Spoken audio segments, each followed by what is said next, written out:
In this video, I'll be testing all the drag clicking mice that I have for godbridging and telly bridging. I'll be giving my opinion on it, there will also be a ranking at the end, and I'll explain why, because my least favorite mouse might be very good for you. Anyway, before we start, make sure to subscribe. Also, I recently made channel membership, so feel free to become a member. It will make me able to buy even more mice. Okay, yeah, let's start.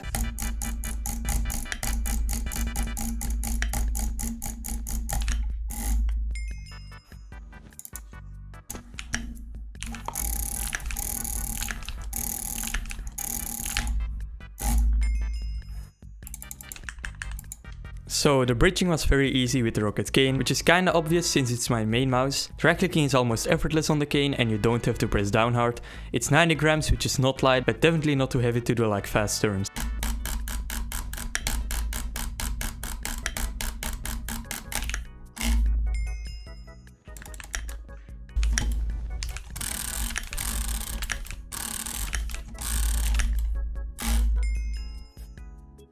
So the Kone Pro is a really good mouse for bridging. This mouse is very light, which makes it easy to do like telly bridging and stuff. I feel like the drag clicking is a little less consistent, but definitely not bad. And as you can see, if you look at the Handcam, I did a telly bridge without tape, which I wouldn't be able to do with my Kain 100.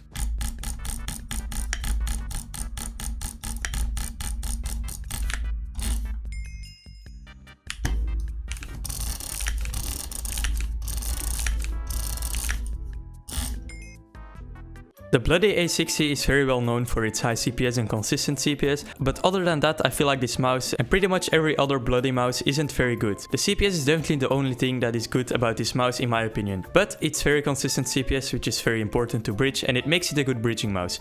But the shape kinda starts hurting after a little bit, which you can probably get used to, but still it's not ideal. Also for godbridging you have to put tape on the mouse feet if you don't want it to move. At least for me, because I don't hold my mouse for godbridging. The bloody A60 is also very heavy, which might be a problem for some people.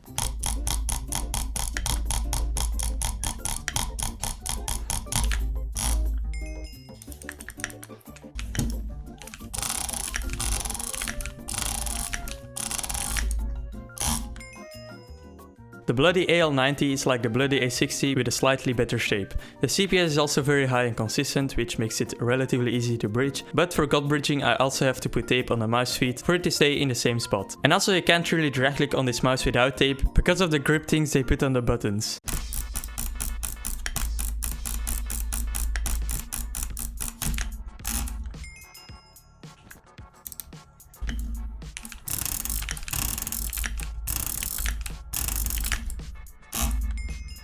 So this mouse kinda surprised me. I got these clips very quickly, even faster than the ones with my Roccat Kain, which is weird because the Roccat Kain is my main mouse and this one isn't. There was definitely a little bit of luck, but still. The long mouse buttons, consistent CPS and lightweight make it a really good mouse for telly bridging. It's a little less consistent for godbridging, but still not bad, and I might start using the Model I more often.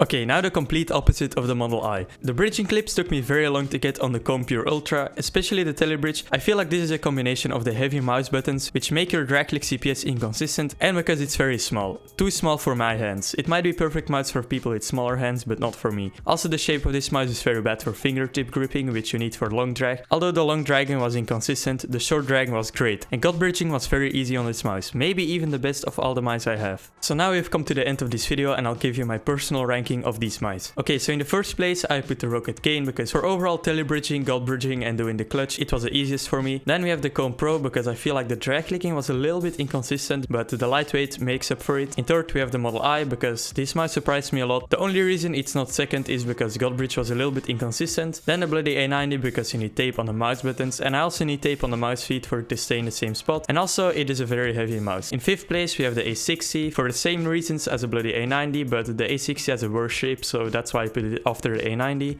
Then in last place we have the Kone Pro Ultra. Keep in mind it's not a bad mouse, these are just the drag clicking mice that I have, and in my opinion the Kone Pro Ultra is just the worst one I have. Even though it was very consistent for godbridging, it lacks long drag clicking and it also has an awkward shape for me, but for some people this mouse will work perfectly. Anyway, I hope you enjoyed this video. Let me know your opinions on these mice, I'm very interested to know which one is the most popular, and I hope I'll see y'all next time. Bye!